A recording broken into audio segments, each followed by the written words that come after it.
The Little Star by Reverend Richard Blanchard. Once upon a time, God created the heaven and the earth.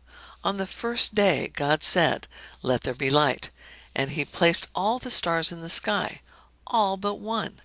This little star was hurt, and it began to cry because God had not given it a chance to shine like the others.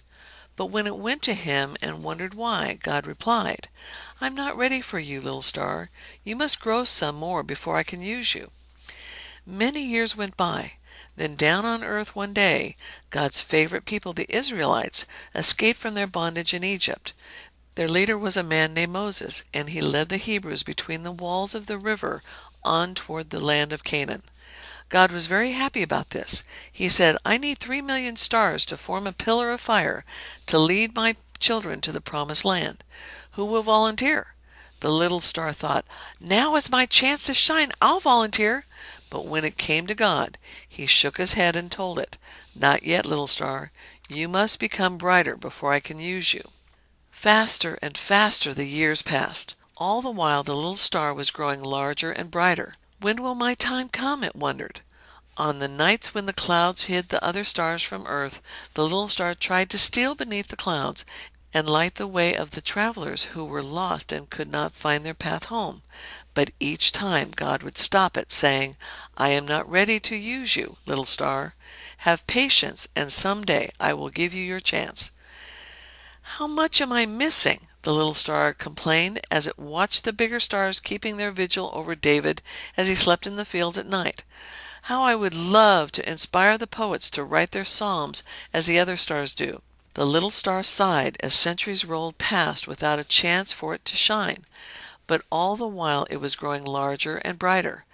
Then one day God called to it, "Little star, the time has come. I am ready to use you." The little star began to twinkle with anticipation. What did God have in store for it? As it beamed with satisfaction, God took the little star in his hand and placed it in the sky. "Now shine, little star," God said, and shine it did. While the little star was shining, it noticed that 3 wise men were looking at it with exceeding joy, as if it held the answer to some question in their minds. Strange to say, the little star felt that it must lead them somewhere. It began to move, and wherever it went, the 1 wise men followed. As it glided across the sky, the little star noticed that it was headed for a town that lay in the distance. The closer it came to the village, the brighter it beamed. When it reached the edge of the town, the little star burst forth into a radiance which was much more beautiful than any other star had ever possessed. Suddenly it stopped directly over a stable, and as it hovered there, the 3 wise men stepped down from their camels, and they hurried into the stable.